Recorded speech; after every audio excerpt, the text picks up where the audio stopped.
think this is episode 32. 32? 32. Sweet. Yeah. Your voice sounds like you're sick. I'm sick as shit. Smoking?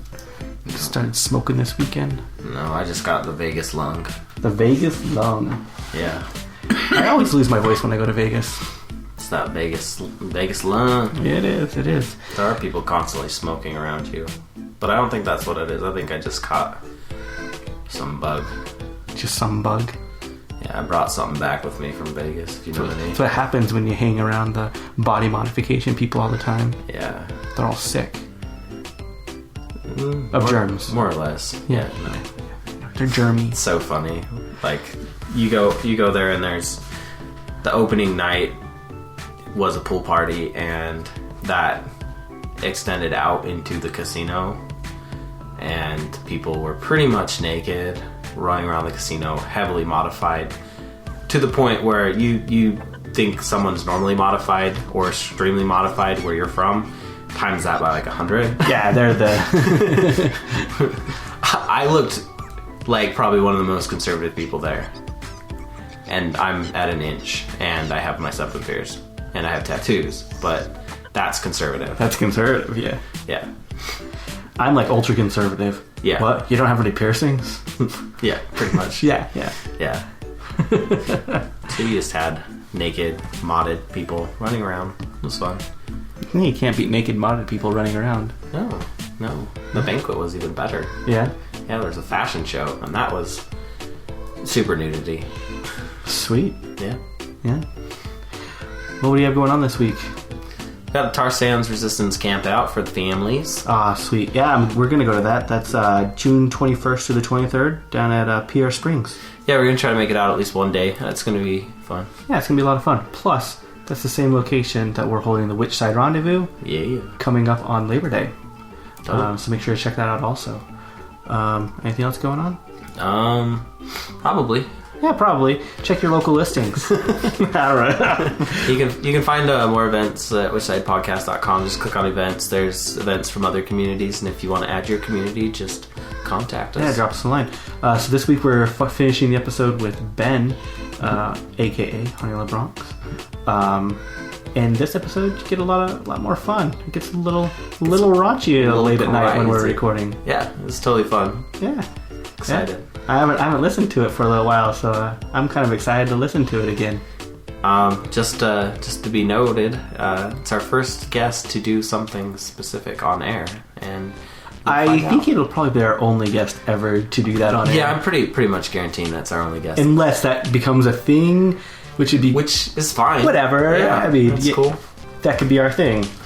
Stay tuned, listen, and you'll find out what our new thing is. But this episode is brought to you by Bonds of Beating Hearts. That's right. They have now came to us and said that they will donate all money generated from their album sales, both digital and hard copy. So feel free to do both. Go to bombsandbeatinghearts.bandcamp.com, and if you like it, drop them $20. If you don't, drop them $5, and we get all the money. Yeah. And also Amazon.com if you want to ever buy anything. Which everyone buys something online all the time. Just go to whichsidepodcast.com, and on the side there's an Amazon. Yeah, click through our link. We'll get a portion of it. You don't spend any more money. Amazon gets less money. It's a win-win. And we get some money. Yeah, and we get a little bit. I gotta buy a new vegan belt, so I've been looking through there. There's a couple on there that I'm purchasing. Unless someone wants to buy one for me, won't stop you. Or you give one. Or just give me one. And then we'll totally I'll totally be like, look at this awesome belt so-and-so gave me. Yeah. I'll drop your name all the time. I'll take a picture with you and hug you. Yeah. No, I don't like to hug people, really. What? You're always hugging yourself. Yeah. Oh, tugging it. Sorry, I was thinking something different. I'm so fucking sick. Enjoy. Okay, here's Ben, guys. Do. Which side are you on? Which side are you on? Which side are you on? Which side? Which side are you on? Which side are you on? Which side are you on? Which side are you on?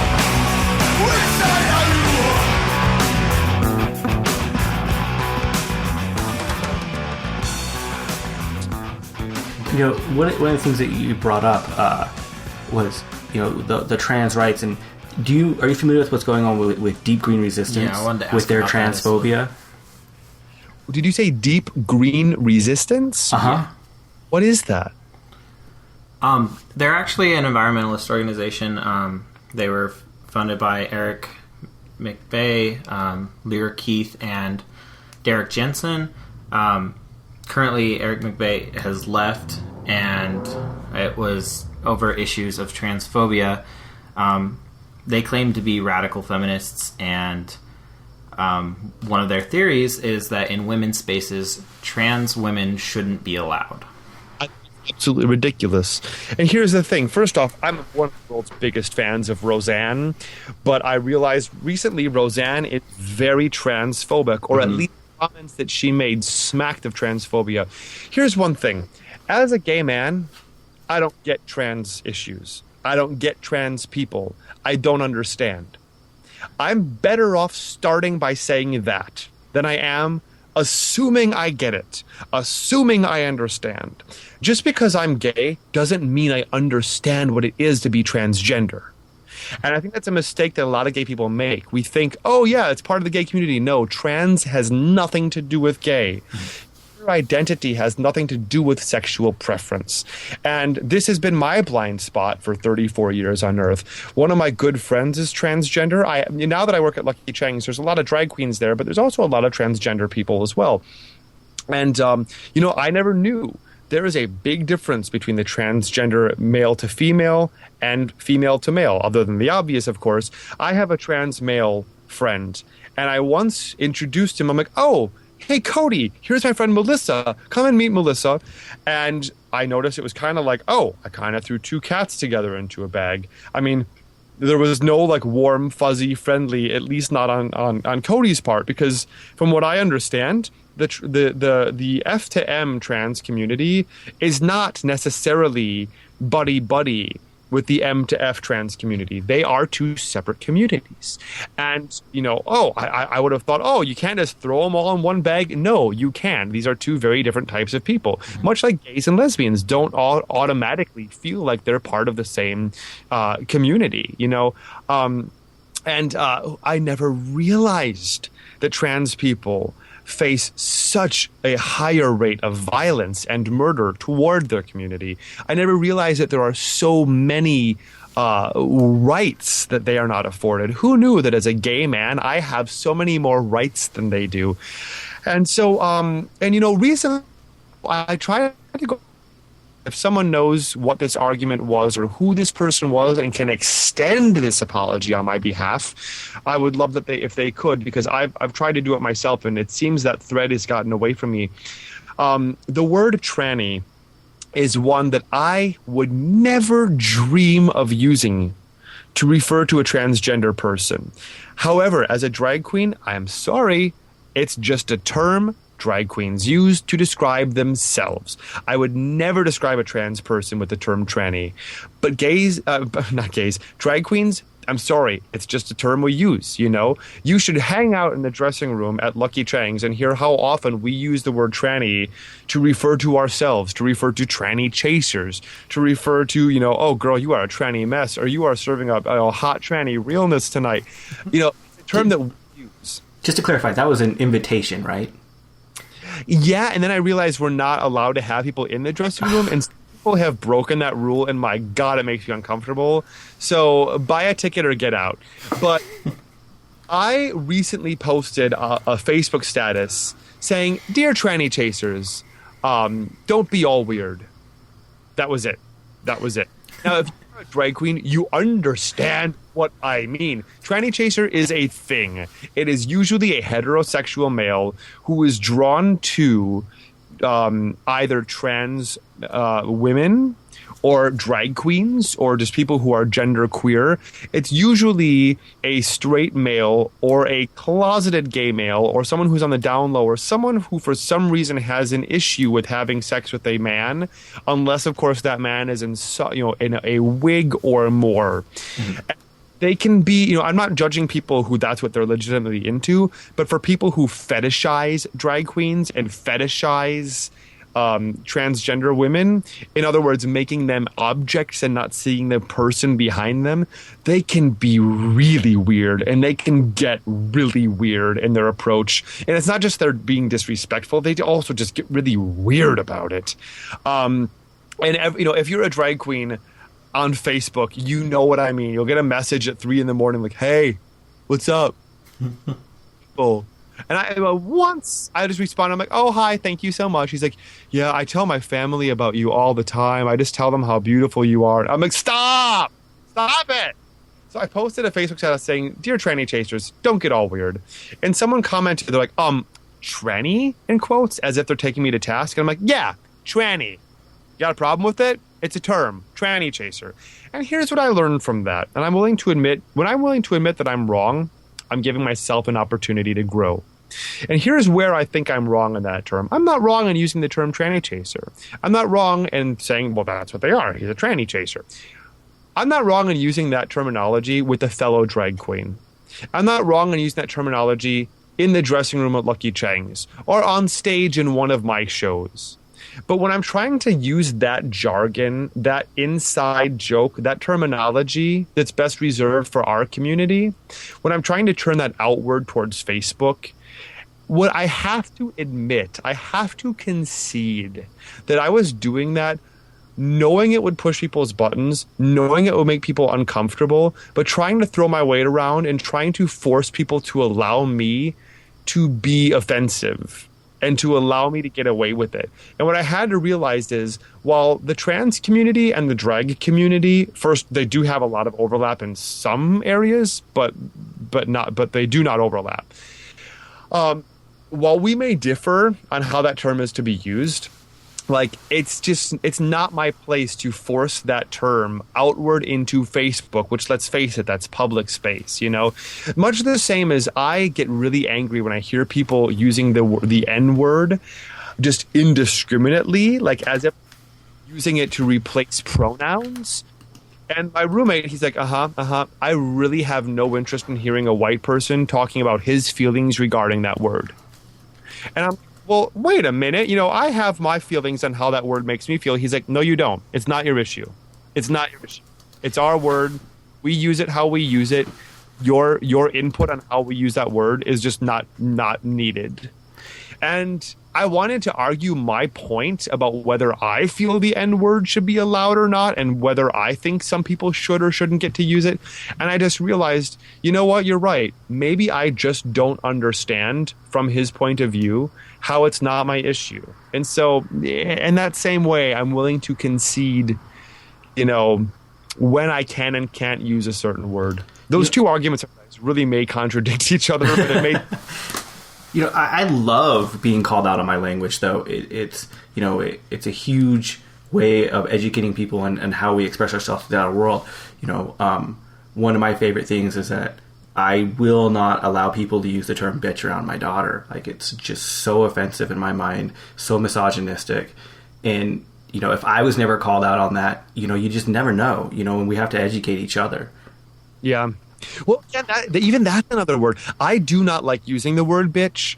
I was on the subway once, and there was a girl who, you know, when I go to work, I had this people used to think I was a flight attendant, because every time I'm going to a drag gig, and I'm not saying all drag queens have a huge suitcase, but I do not know how to downsize when I pack. Enormous suitcase with me on the train, and I'm sorry, but it's cumbersome and unwieldy, and especially at rush hour when I'm trying to get into Times Square with my suitcase, it's hard getting off the train. Well, this one girl, she's like shoving in front of me, because I understand the panic that sets in. The doors are open for so long. You think you're going to close. You're not going to get off the train at your stop. So she kind of jumped in front of me to get off the train.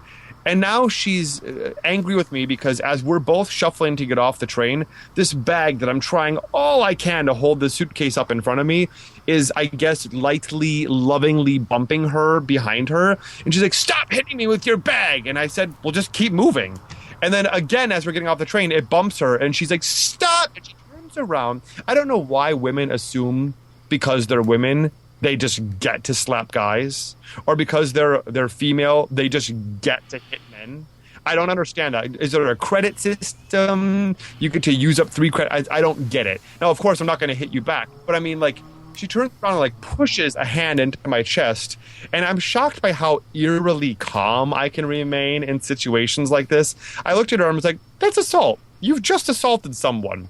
And where she called me an asshole, and without thinking, I'm like, "Well," I said something about call her a bitch. I had every right to call her something, but I didn't like that I used bitch because it's a misogynistic term, and I didn't want to come after her because she was a, quote, bitch. I wanted to come after her because she was an asshole, is what she was. Yes. And when I got to work and I was telling the story, I'm like, well, I called her a bitch, and I really wish I had. And everyone's like, no, that's good. You should call her a bitch. I'm like, no, I shouldn't have called her a bitch. I should have taken a picture of her with my camera and gone to the nearest officer and like, officer, this woman just assaulted me, you know? But while I don't like that word, the word bitch is used by drag queens as if to say, like, oh, this is my friend so-and-so. Oh, hey, roommate. Girl, you look good. For example, Jeremy, Jordan, if one of you got made up in drag for the first time, let's say Jeremy is painting up Jordan finally in drag, and Jordan's in the makeup chair, and I can't see Jordan's face, and he's got the wig on Jordan, and he's like, all right, you ready to see? And he turns Jordan around for me to see her. I might be like, oh, bitch. And what bitch means, the little translation that shows up on the bottom of the screen is like, oh my God, Jordan, you look just amazing. That makeup is phenomenal on you. All of that is summed up in my saying, bitch. The word bitch by a drag queen means so many different things. It is okay if 10 women come into my restaurant tomorrow night at Lucky Chang's and I greet those women, I'm like, bitch, sit down. It's okay. The way a drag queen is saying it, it just means something else. However, I might have a completely different feeling about that word if I'm attempting to use it in a different context. When I actually called a woman a bitch in a heated exchange, I regretted it for the rest of that day. I still regret that was my go-to word. It's not okay. It's not okay as a go-to word used to insult or demean someone. And if you're not a drag queen, don't go trying to use it in the positive way, because it's not going to be right coming from you. From you, that was to the listeners. Well, holy crap, we're keeping you super late. It's almost 2 o'clock your time. I'm not worried if you're not. I'm having, I had limited time when we talked earlier, but I'm at home in bed with my teddy bear, so I'm good. I'm in my home next to my teddy bear. Shut up. Do you mean Jeremy? Jordan. I'm Jordan. He's a fucking bear. So are you guys in the same room recording, or are you? Yeah, we are. Oh, okay, nice. So yeah, like we have a weird relationship. I married Jordan's sister, and then made him be vegan anarchist. Oh, nice. You didn't make me do anything. Ingrid Newkirk would definitely approve of that. Ingrid Newkirk, the president of PETA, says vegans have no business dating other vegans, because then who are you converting? Go out and befriend and date and marry and integrate with non-vegans and turn them. There's very few things I actually agree with Ingrid Newkirk on. And I was one of those kids that growing up vegan, I only dated vegans. I've only ever dated vegans. I only hung around vegans. And looking back on it, it was such a wasted childhood. Like, I totally closed off so many possibilities on not just educating people, but just on, educating myself about other people. Yeah. Yeah, I guess you're right about that. It helps so much to understand where non-vegans are coming from. Well, what's funny was how non-vegans always act like I don't understand where they're coming from. And I'm like, bitch, I was you for 30 years. Act like I don't get that you love bacon. I love bacon for 30 ass years, bitch. Sit up. You don't got this. You're making me want to use the term bitch, and I don't think I've said that word more than 2 times in 10 years. Well, it's okay when your dick is tucked between your ass cheeks. Give me 1 second.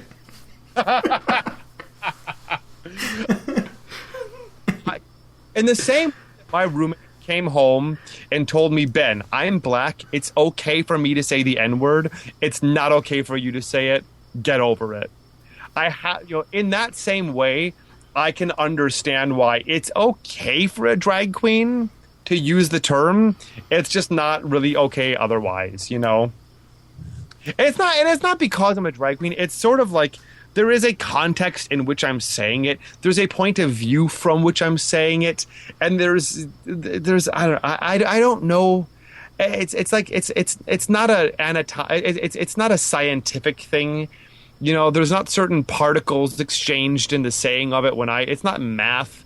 It's just, it's subjective, and somehow it's okay. It's an okay term for drag queens to use. So how did your parents accept being a drag queen, being gay, and being vegan? How we're accepting of all these different things? Because it sounds like you came from middle America, just average family. Well, I mean, my dad is one of 3 kids. My dad has a brother and a sister. My dad, his brother is gay, and so I think my dad was ready to have a gay son because he had a gay brother. It's funny enough.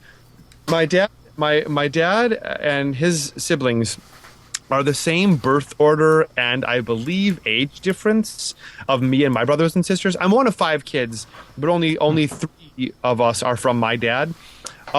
So there's my older brother Mark, who's named after my dad. They were both the oldest, and of the 3. Then me as the middle of those 3, and my dad's younger brother Gary, my uncle Gary. We are both the middle children, and the linguists, and the gay ones, and the handsome, charming ones. And then in each group's the little sister.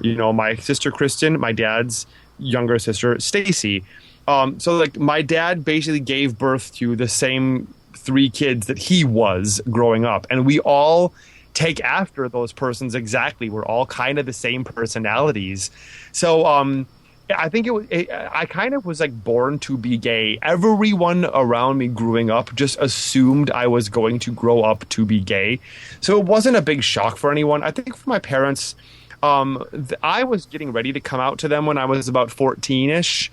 And I was dating someone at the time, so it was a little easier because they saw me in a relationship, basically. They decided had to sort of Ben, I think we know that Dave is more than your friend.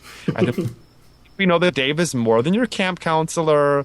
Oh, yeah, the story gets interesting. But he was actually my camp counselor, but he looked so much older than his age, they let him be in charge of kids who he was only a year older than. Looks like he was 23. And at any rate. So you like the older men? Oh, honey. I like men. I do not like boys. But if I ever go missing, me in one of 2 places, a hardware store or the old folks' home. You're going to see me in one of 2 places. Mr. Johnson, is it time to change your bedpan? Anywho. So my parents, they actually asked me if I was gay when I was about 14, I think, and they were wonderful and very accepting of it. I mean, they weren't perfect. They still went through a very weird adjustment period. They suddenly were like, oh, well, I guess you can't have sleepovers with your friends because, well, Mark couldn't sleep over at a girl's house, I guess, so you shouldn't get to have sleepovers. And I'm like, dude, I've been having sleepovers with my friends since I was a kid. Why do you need to start treating me differently? And then one day, my friend Dan, sometimes they would let me, and then sometimes they're like, oh wait, no, we shouldn't. And then some days they're like, oh yeah, sure. And one day my friend Dan was coming over, and I'm like, hey mom, is it okay if Dan stays over tonight? And she's like, I don't know if it's such a... I'm like, Mom, Dan is Asian. That's awful. That's racist. That's horrible. But I was just like, at the time, I was like, I'm not into Asians yet. I haven't come to that yet. I can save you the trouble. Calm down. Calm down. My apologies to the Asian community. I'm into them now. It's fine. it got really weird. Sometimes they're like, oh, this is okay, that's not okay. Like, they didn't know how to treat me. And my mom once said something, I can't believe I'm putting this out there and publicly, but my mom once said something that was really hurtful to me when I was questioning her on this, flip-flopping. And she's like, you know what? I never had a gay son before, okay? I don't know how to do it right, And I'm like, what am I, your test run? Like, after you're finished raising me, then you'll have it down pat? Like, come on. But what I've learned from this is, look, just as my parents, I came out to my parents when I was 14. I had 14 years to get used to the idea of being gay. I had 14 years to work up to the idea of telling them. My parents, they had to, like, in a heartbeat, go from denial to acceptance. They had to, in a heartbeat, process what I had my whole life. So I always remind people that when in coming out, it's not just about the gay persons or the trans or drag queens or vegans process. Your family has to go through that whole process that you had all this time to go through, and they have to go through it in fast forward. So the gay thing was a little tough for them, but, like, they're awesome about it. Being gay is a non-issue. I swear to God, nowadays, I literally have been driving in the car with my dad. We're having a conversation. A hot guy is outside on the sidewalk, and I'm like, wait, hang on, Dad, hang on. And I have to turn my head and, like, finish checking the guy out. I'm like, sorry, Dad, you were saying? And I'm like, sorry, Dad, I had to look at that. I apologize. Now my dad's not going to, like, check him out with me. My mom now, oh my God, Mom, over there. Oh my God, he's hot. I can definitely point out a hot guy with my mom. That's kind of cool. And my mom is sort of my best friend. I'm totally a mama's boy. Love my mom. She's my best friend. But, like, yeah, they weren't perfect about it. They were awesome about it. But, they have their own process. Now, the vegan thing, they were really cool about that, too. They really surprised me. My parents are total foodies. I must say, I think they had an easier time accepting the vegan thing than they did the vegetarian thing. Because vegetarian, it's like, wait, but then do you eat eggs? But, what dairy? Well, what about that? So you do this, what about fish? Vegan is such a clear line in the sand that they're like, oh, I get it. And, you aren't being morally inconsistent. So they have an easier time understanding where you're coming from. Like, oh, it's all wrong in your eyes. Oh, I get it. I can respect that. So they had a pretty easy time with the vegan thing. And the drag queen thing, my mother cried when she first saw pictures of me in drag. And my mom's own words were, it's one thing to have a handsome son, but when he's also such a beautiful woman, she could not hold it together. It was very, very difficult for my mom to accept me being a drag queen because she assumes that means she's my manager. And I'm like, Mom, I know you're my number one fan. Slow it down a bit. Keeping the abortion joke in my stand-up routine. I'm the racist humor. I'm keeping this. I'm keeping that. You are my fan. You are not my manager. She wants to get all excited. My mom, like, every time I come home, she'll, like, have the guest room all made up for me, and she'll be like, did you notice the shoes?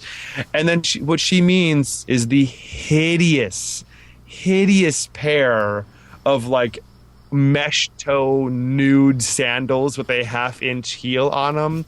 And I'm like, oh, that's so sweet, Mom. Mom, let me ask, would you wear these out of the house? Yeah, neither would I. Like, she tries so hard. So it's cool that they want to get into it, but sometimes I'm kind of like, okay, all right, just calm down. But, like, they're totally into it. They're totally in support of it. Last year, I performed on the main stage at Pride Fest. I opened for Belinda Carlisle in my hometown, and my whole family is there in the audience, like, totally, like, supporting me, and they love it. And it's awesome. I don't feel at all awkward, like, around my family with fake titties and butt pads and, inch-long eyelashes and my penis tucked between my legs. Like, I feel perfectly natural being Honey LaBronx, around my family. I mean, when I'm not performing, I would much rather not be hanging out in drag because Honey LaBronx is a character and I don't feel like I'm being me when I'm in drag. So, I mean, I'm not going to hang out for a quiet night at home it's funny. Colleen Patrick Goudreau was recently in town, and we were having lunch, but it was right after I came from an audition, and I'm sitting across from her at Peace Food Cafe in Union Square. I'm in full drag, and I was uncomfortable. And she was like, "Why are you uncomfortable?" I'm like, "Because there's no reason for me to be in drag right now. Like, there's no context for me to be in drag. I'm not just like being Honey LaBronx because I'm like I was dressed as Honey, but I was being Ben, and that." Weird. So yeah, it's interesting. I say these things because people might not normally think about those, or they might be like, oh yeah, that is kind of a conundrum. You keep mentioning all these amazing restaurants in New York, and I haven't been to New York in about 3.5 years. And the only place that I am like super familiar with is Vegetarian Paradise. So what am I fucking missing by only going there when I go? First off, Vegetarian Paradise. I mean, not to knock it. I'm not familiar with Vegetarian Paradise. All I know is Vegetarian Paradise 2. Yeah, sorry, that's what I meant. That's the one. Sorry. 2. A restaurant that is a sequel, but to what? There is no prequel. I love this. Only in New York, or maybe only in New York, do you have a restaurant that's a sequel. But they do a great job, and there's a lot of stuff I love there, but they're basically ordering vegan meats from a place in Chinatown called Meiwa that they ship nationwide, but anyone can order their meats from Meiwa and throw whatever kind of sauce on them and then just serve them as their own. But there's so many awesome restaurants that like make their own things from scratch and are much more gourmet about it. I'm happy to say it's only been 3.5 years that I've been vegan, and in that time I've seen so many changes and so many new restaurants open up. Blossom, which originally was just a big fancy restaurant in Chelsea, I don't know for how long, they have started really branching out and opening up a lot of new branches around town. I was just there tonight. They were awesome. Big shout out to our waitress, Shay, who was just so knowledgeable of the menu. She was able to look at me and, like, on my personality, basically tell me what it is that I wanted to order, and she was totally right. What else? There's just a lot of, like, awesome stuff that's popping up, like vegan food trucks, like the Cinnamon Snail. And that's great. I've always been jealous that I haven't tried the Cinnamon Snail yet. I've only actually had them a couple of times. I don't feel like I've really got the whole Cinnamon Snail experience, but they're awesome. And gosh, I really don't know how to answer that question other than to say it's like exponentially getting more and more vegan out here. And with that said, I still feel like for the most part, Midtown, like specifically like between, I would say, 23rd Street, well, not including 23rd Street, because 23rd Street is getting very vegan, but like above 23rd Street and below 59th Street is kind of just like a vegan wasteland. Like the closer you get to Times Square, the less vegan it is. But with that said, even in New York, I mean, you can go anywhere, even in the middle of Times Square, and you can get falafel, you can get falafel, or even falafel. I mean, falafel. If nothing else, there's falafel, and there's like a lot of, falafel. So there's that. It's so funny because I think about my trip, and it's like, yep, we got falafel. Yeah, we got falafel. There's pretty much that, and Cliff Bars, of course. But no, my little sister used to live in Washington Heights, and she had there was a little local donut shop, and they had vegan donuts just by chance. Last time I went, they weren't vegan anymore, but I always loved that there was that little local shop. I loved it there, though. I miss it. Yeah, I mean, it's shocking how you go to. I mean, I live at the Upper West Side. I live at 106 in Amsterdam, and as soon as I moved to this part of town, immediately around the corner from me, they opened a Zen Palette, which is like one of the original vegetarian restaurants in this city. And unfortunately, that closed last summer, I believe. And yet, on my block, there's a Blockheads, which is like a Mexican kind of, let's all go get drunk and have margaritas kind of food. They have some awesome vegan stuff on the menu. Of course, they are terribly expensive. I tried to get like a grilled tofu burrito once with some like vegan sour cream and vegan cheese, and it was like, great, that'll be $24. And I was like, fuck you. Wow. But there's stuff all around us in this neighborhood even. What I loved about New York was just the fact that like the fresh produce on the carts, and then you can order delivery whenever. Oh my god, it's very delivery friendly. In honor of all the swearing and cursing, and also to use up, I feel like I've got a generous like profanity allowance at this point because I haven't sworn much on this podcast. It's been an hour since I did something, and would you guys mind if I did something again? But I might be the first guest ever to do this on your show. Yeah, totally. Jeremy actually just took off to pee, so if you want to wait.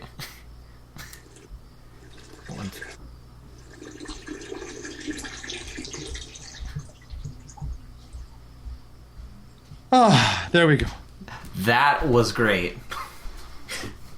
He just peed on air. What? She's a lady! I just snuck away and went to the far end of my house to not be rude so you wouldn't hear. Rude. Sharing? How is sharing?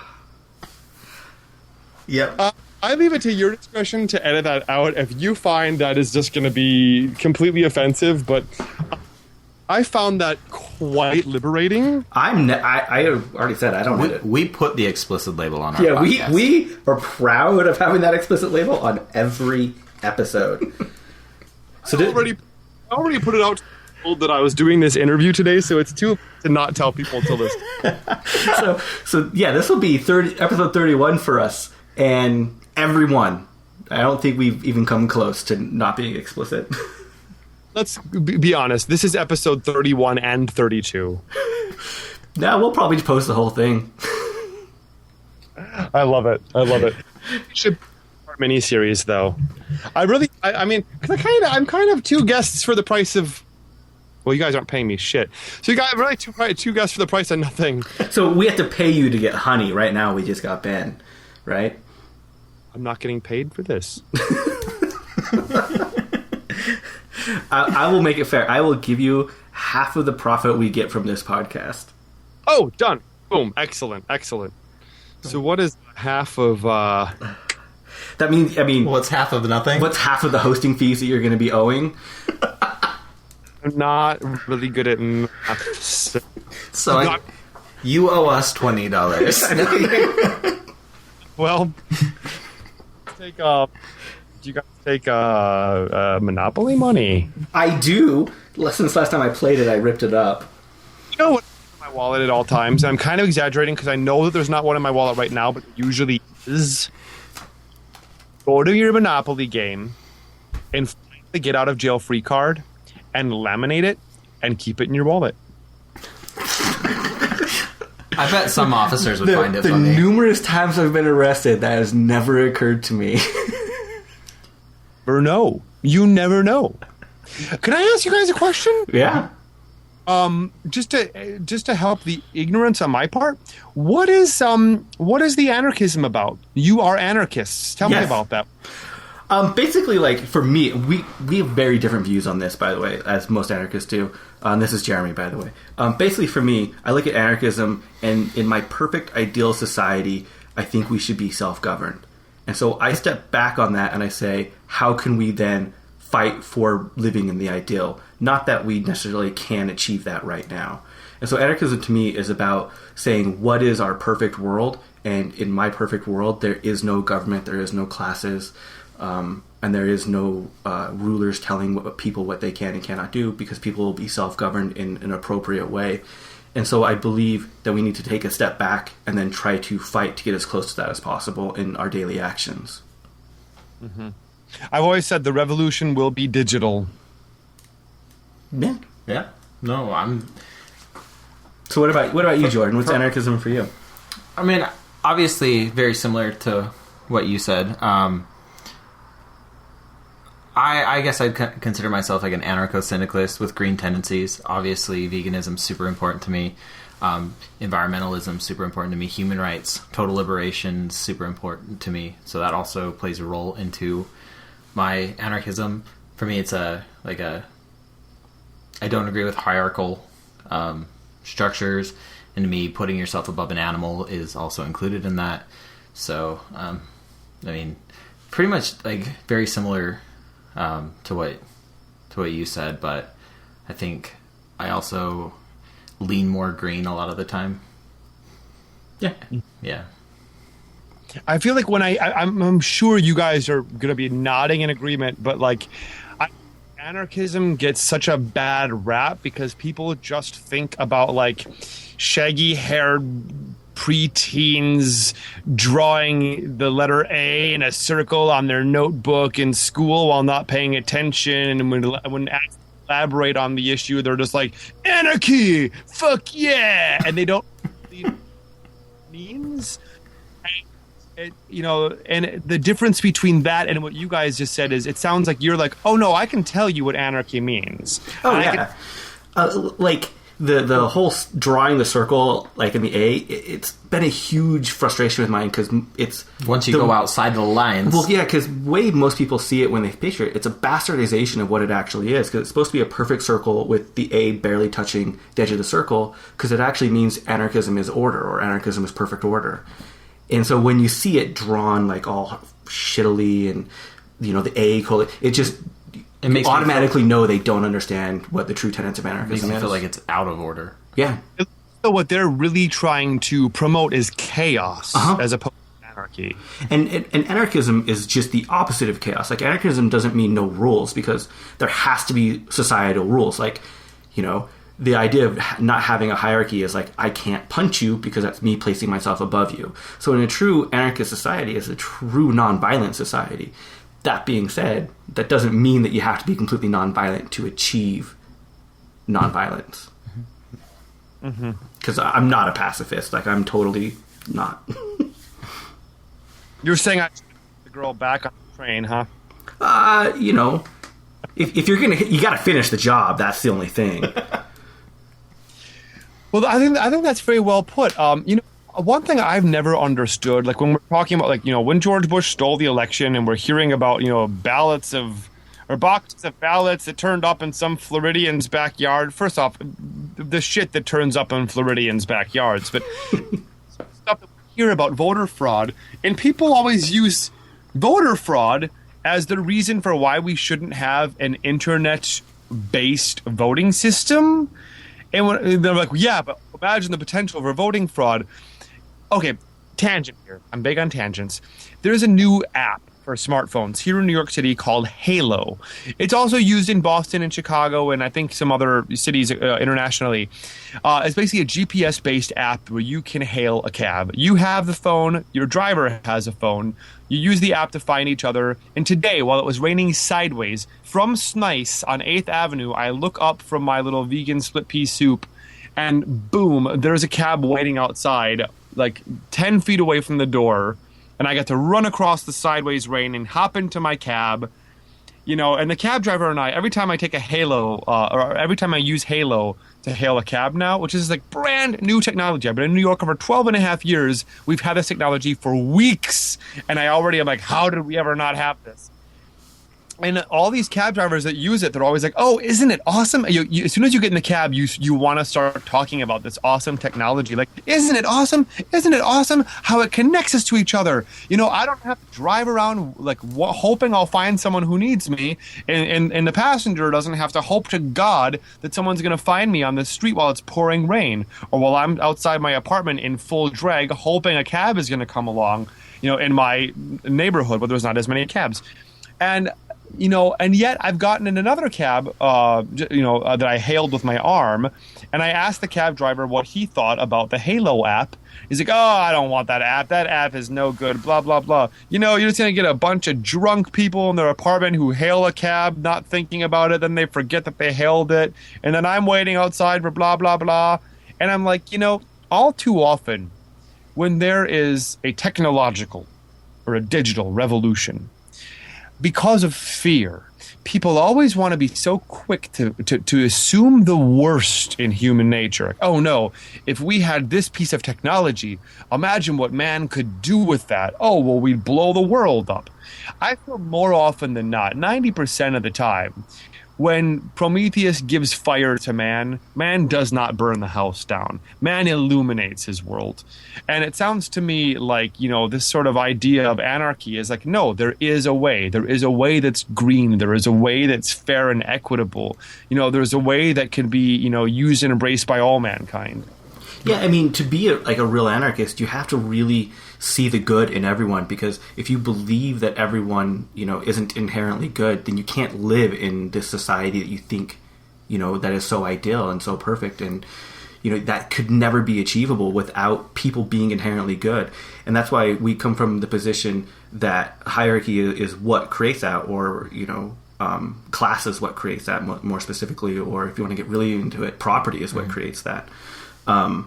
And, you have to eliminate those things in order to move forward. And the first thing you need to eliminate is that within yourself. And, that's what I try to achieve in my daily masses, what I do every single day. But let me flip it on you. So why aren't you an anarchist? Well, I was just going to say, by that logic, I think I am an anarchist. My family always wants to say, like, oh, well, because you're a Democrat. And I'm like, please don't assume that because I'm gay and a New Yorker that I'm just automatically a Democrat. Now, I won't lie. When I'm given an option of Republican or Democrat, I will usually vote down the line with Democrat, except, of course, this November when I'm voting for New York City's new mayor. I will not be voting for Christine Quinn because she is absolutely corrupt politician. And if it wasn't for Bloomberg calling off the investigation into her record, she would be in jail. Is Wiener? I thought I heard, was Wiener still going to run? Absolutely, and God willing, because he's running, she most likely will not get 40% of the vote, so she will not get the runoff, which could drastically hurt her chances. She went from being the front runner of this mayoral race to being, I would say, an unlikely candidate at this point. And people are like, well, if you're against her, then who are you for? And I'm like, here's who I'm for. I'm for anyone but Quinn, and I am for whoever can beat her. So, people want to say whatever they want about Anthony Weiner. Like, what's the worst you're going to say about the guy, that he was sending dick pics? First off, hold on. I think he had a hot body. So I got to come from the standpoint of, I liked that he stood up in Congress. I liked that he said his mind, and that boy was in shape. Absolutely, and that's my point. If you got a hot body and you got and you're packing decent amount of tool down there, it should not be a crime to share that with the public. Now, if he was out of shape and had a little dick, yeah, shame on you for shame on you. No sexting for someone like you. See, that's why I don't sext. Yeah, well, there you have it. Hang on. What is this? Someone just sent me a text message. Shame on you, you guys. You can't send me something like this. Sorry. I told you Jordan was a bear. Jordan? My God, I thought someone was sending me a rug.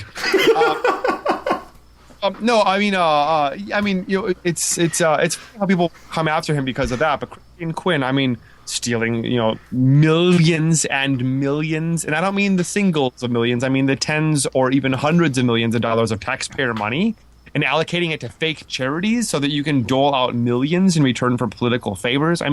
She's absolutely corrupt.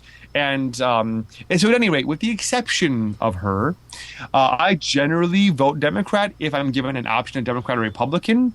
But, I don't have a word for the thing that I feel in my heart I am, because neither of those parties, I think, really speaks to my vision for the world.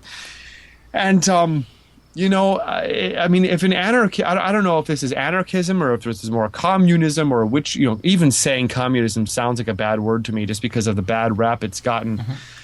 I just feel like, I think collectively the common good can come to a decision without a governing body. If there were no person in charge of Facebook, I would say let Facebook be the government. But oh my God, that would be a scary proposition right there. Ourselves equally. Let us all sit in a folding chair circle so everyone can see everyone, and we can all toss our answers into the middle of the pile and vote by what the majority wants. The Hopis did that with large society with over 2 million people. And they did it not just on majority, they did it on consensus, which means that everyone had to agree. And it makes the society move at a slow pace to get things done.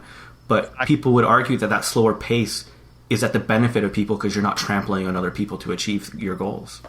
Well, weird tangent and aside, but I hate when I'm being shown an apartment and like the broker wants to show me the place for 5 minutes and I'm supposed to decide whether I want to live there for the next 10 years. Exactly. Mm-hmm. Like, well, wait a minute. I don't understand. And my roommate is a now retired apartment broker, but I'm like, why don't I get to come back at 2 a.m. and be like, okay, nice apartment during the day.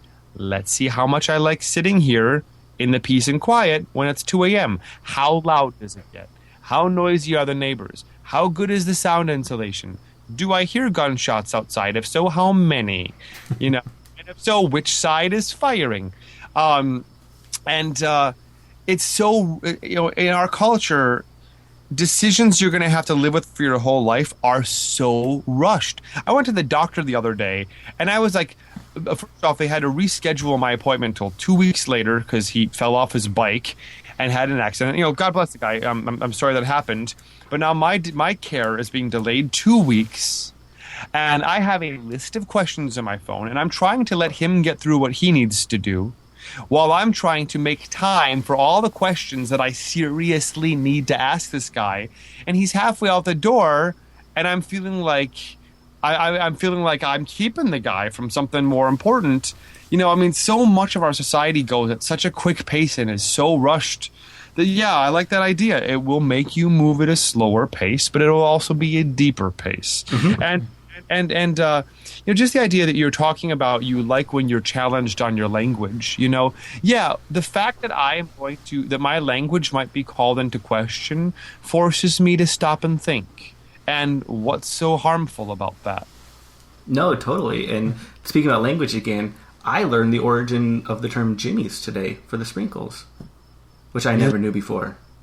Oh, wow. I want to hear this. I've wondered myself. So jimmies, you know, as most people would know, if you don't, it's mainly an East Coast thing, are like the little black sprinkles, little chocolate sprinkles that you can get put on your ice cream or whatnot. And it's relating to the Jim Crow laws, where they were little jimmies, which it's a racist term. Yeah. No, I was assuming so.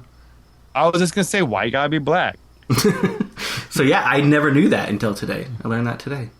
Black sprinkles. Yeah. Same with Jimmy Rig. Yeah. Mm-hmm. You know, and Jimmy Rig, yeah. You know, I learned you can't say paddy wagon. Is that Irish? Yeah, it's racist. I 2 years ago, March, me, my roommate, and a friend of ours, we were. If you just Google Ben Strothman arrest or Honey LaBronx arrest, you'll see the story about it. But with Queer Rising, we blocked traffic. We blocked off 6th Avenue at 42nd Street one Monday morning, March 1st, 2011, basically with a 85-foot-long banner just shut down the avenue saying, fine, you know, we can't get married, then we're going to start fucking with the city, you know, shutting the city down. And, you know, and we always told the story like, oh, yeah, and then they came, they brought the paddy wagon, they threw us in the paddy wagon, and then someone told me, you know where the origin of that term comes from.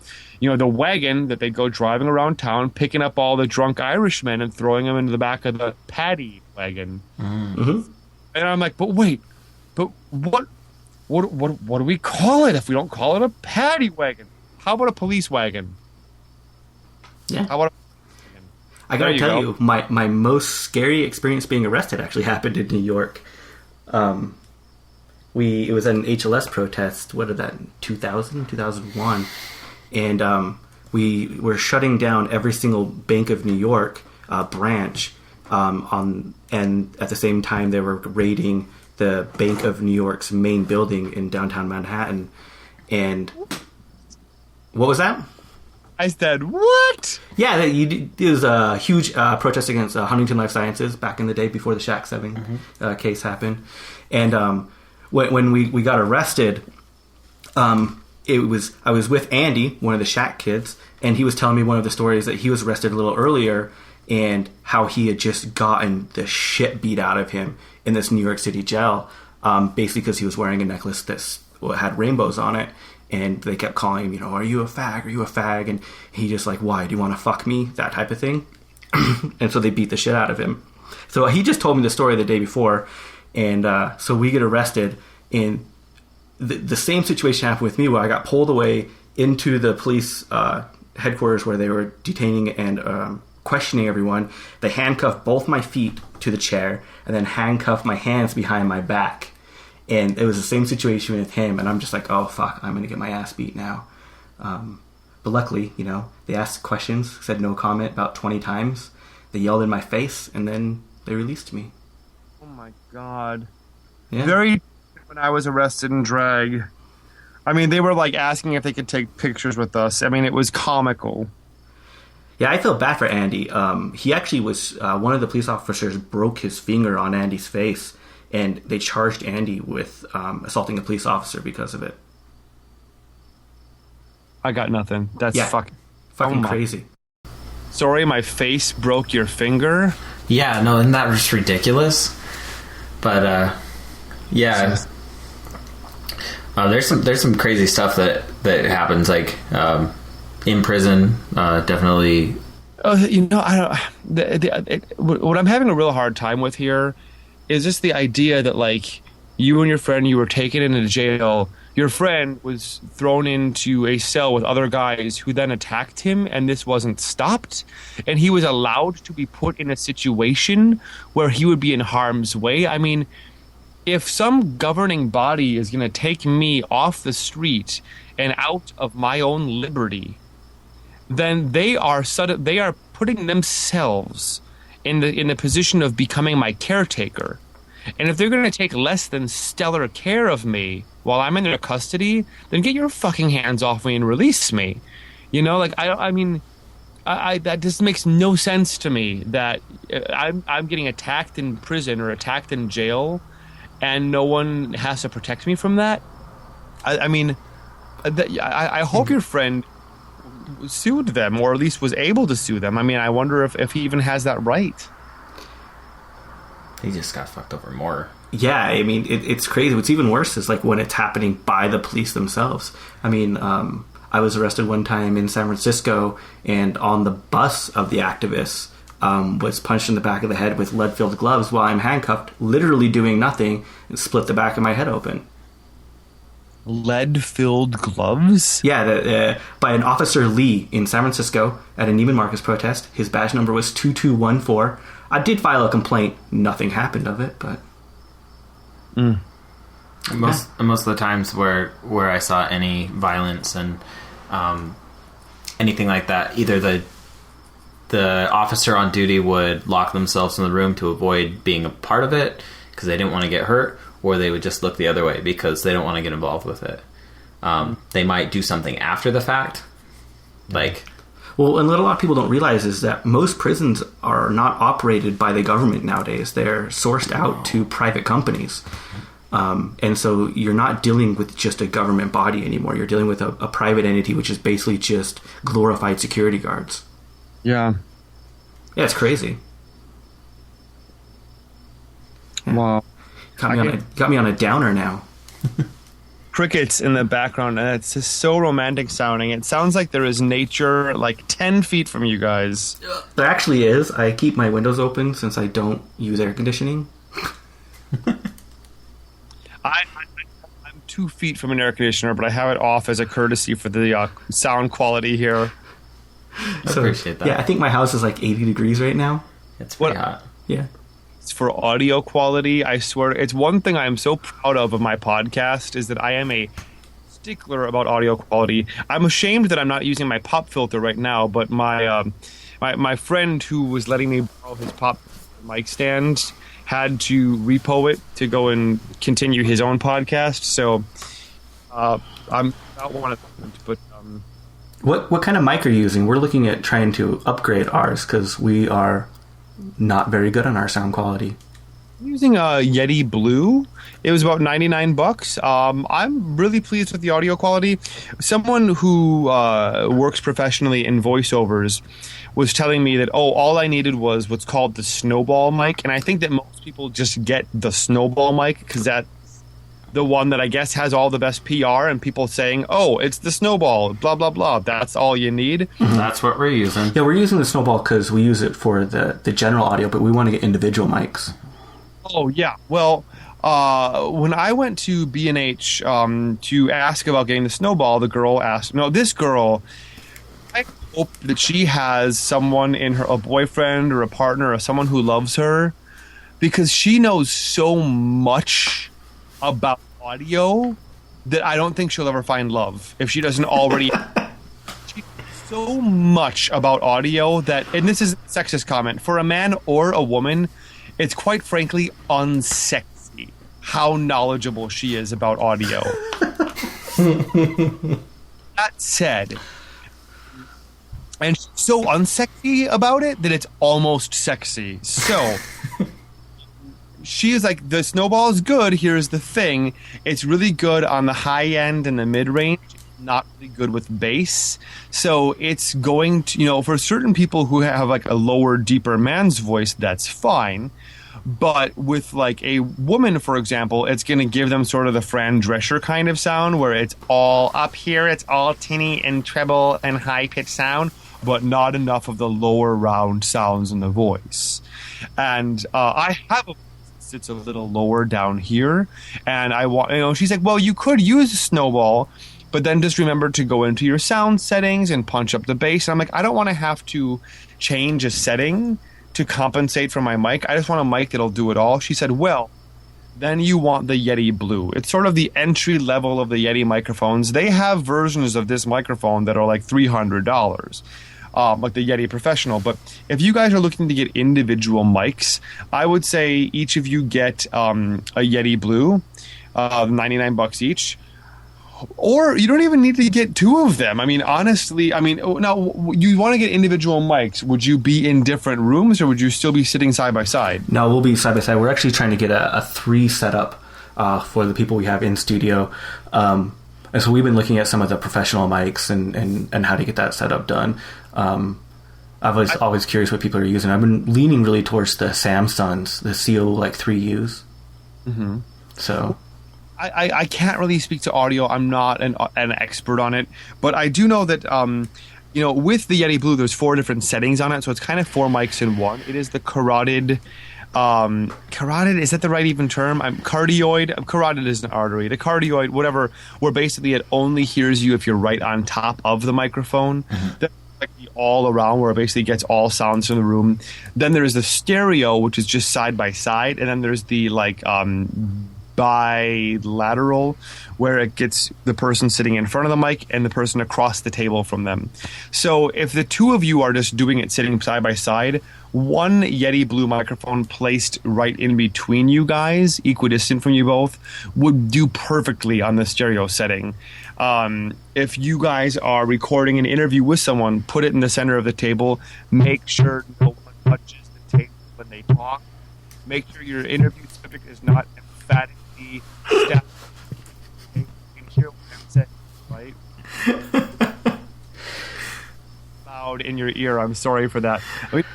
Someone, and he was emphatically not pounding the table but pointing a finger into it, which was even worse.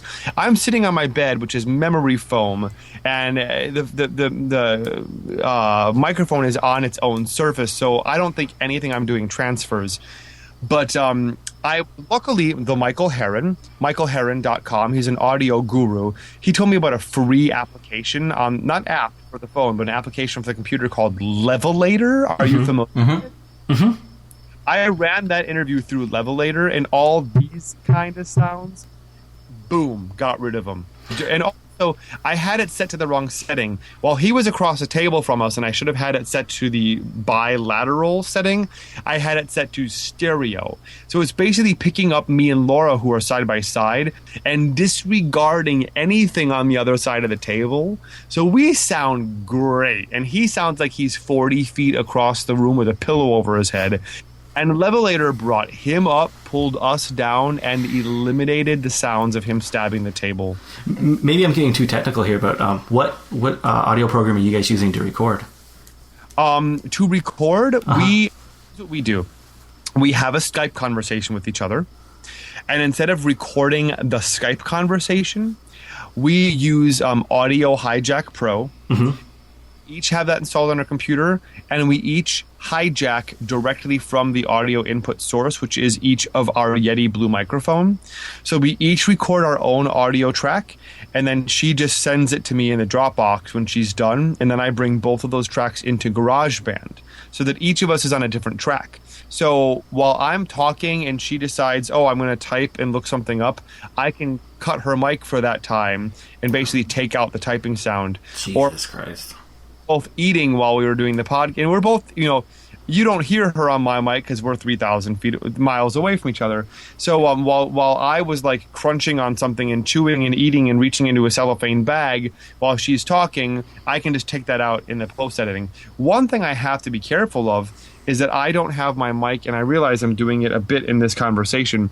I usually make sure to turn my mic down so that it's loud. Not my mic, I'm sorry, my headphones down, so that it's just loud enough that I have no problem hearing her, but not so loud that my mic is going to be picking up what my earphones are hearing. That can be a problem because then you'll hear kind of a double echo when someone speaks. As for recording interviews, I think we've just resorted to recording the Skype call itself because it's still pulling from me and Laura's nice high-quality microphones. So you're still hearing us pretty well on the interview. You're just then hearing the interview subject through whatever microphone they're using. See, we use GarageBand to do the editing at first, and then we switched to Soundtrack Pro. And we actually use Levelator as well. Yeah, we found that switching to Soundtrack Pro, it gives us a higher quality sound, but a lower file size. Oh, I would kill for a lower file size. For us, an hour-long podcast is usually somewhere in the neighborhood of, 100 megabytes or so. See, we'll do an hour and a half and have it at 70. Okay, well, it sounds like we're pretty close. Yeah, I mean, I think when I was... Well, Citizen Radio is also only an hour long, but I think their podcast episodes are somewhere around like 30 megabytes. I think ours is pretty much what you'd expect for a podcast. Yeah, no, you guys sound just fine. And we bump up our bit. Yeah, we change all of our levels and everything. But I don't do the editing like you do. No way. Yeah, it is a lot. I mean, I think it averages about like 8 hours from the time that we're done recording. It's about 8 hours of extra work for me per episode. I've never exactly figured out how much it is, but it is a shit ton of work. See, and like we'll have this up on Sunday. I don't have time to do that. I don't have time to do it. Why?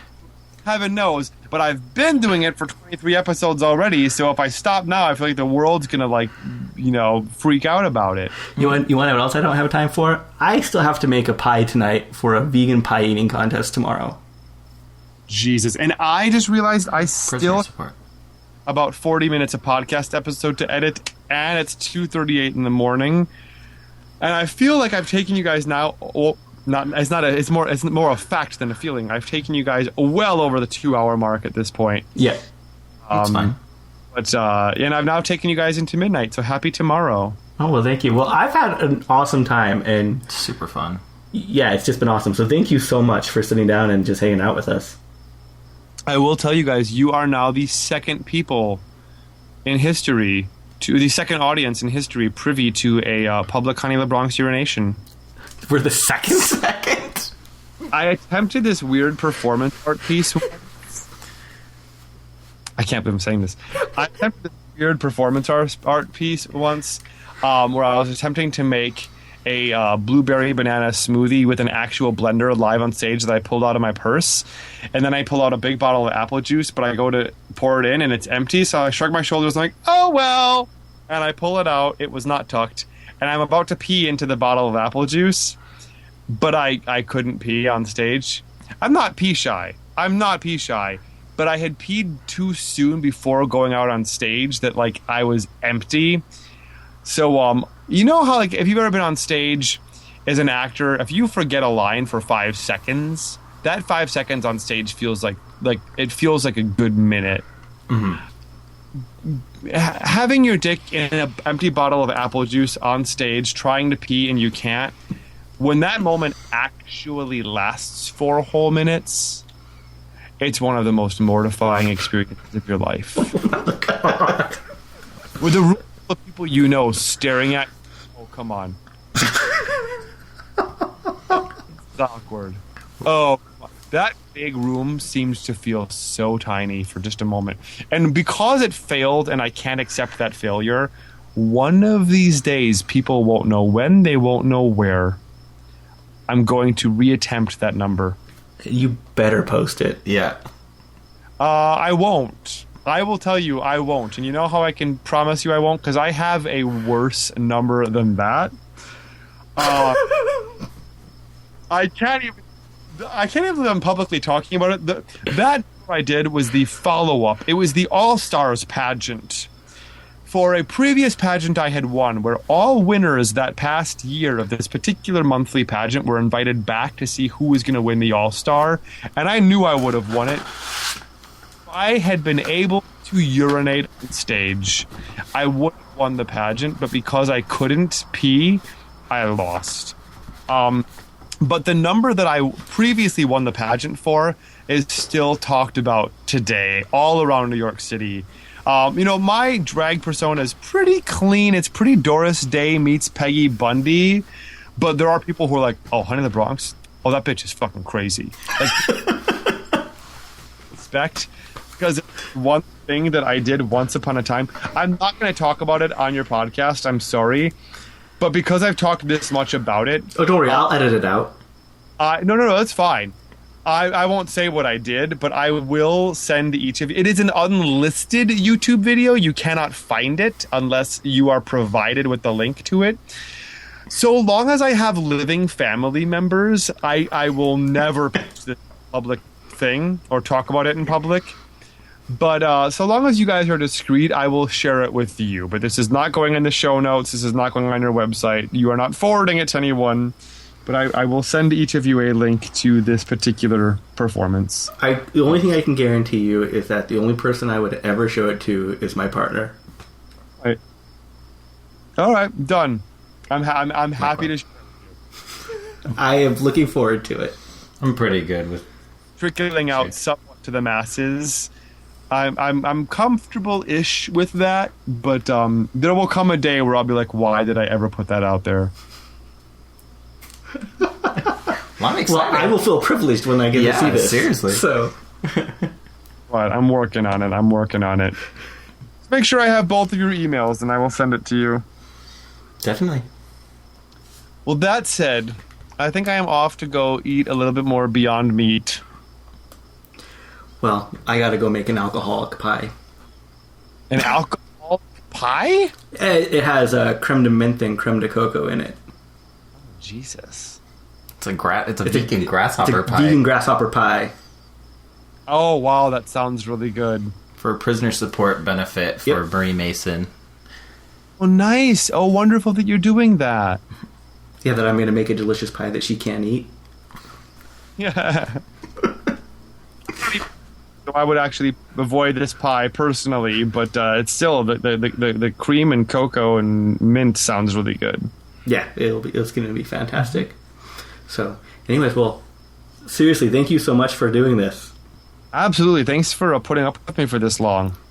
Seriously, anytime. Mm-hmm. It's been super fun. I don't mean your listeners. They've all tuned out about an hour and a half ago. This one might, now looking at it, might be two. Okay. No, all right. I would be honored to be a two-parter. Okay. You'll be our first. Yeah, definitely. I'm worth it. Were we your first successful urination too? You were my first successful public urination, yes. Yes! I will take that. I will put that in the show notes. Might have back when I used to drink, I don't remember. But this was definitely I'm aware of my first ever successful public urination. Okay.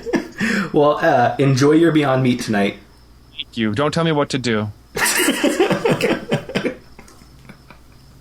It's been real fun. Thank you. Thank you guys so much. Have a great night. You too as well. See you later. Bye.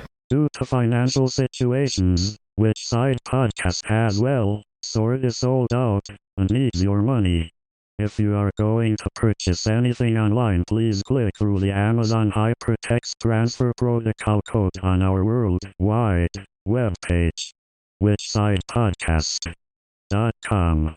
Thank you for your continued support. 011001100110011001100110011001111 fuck shit damn.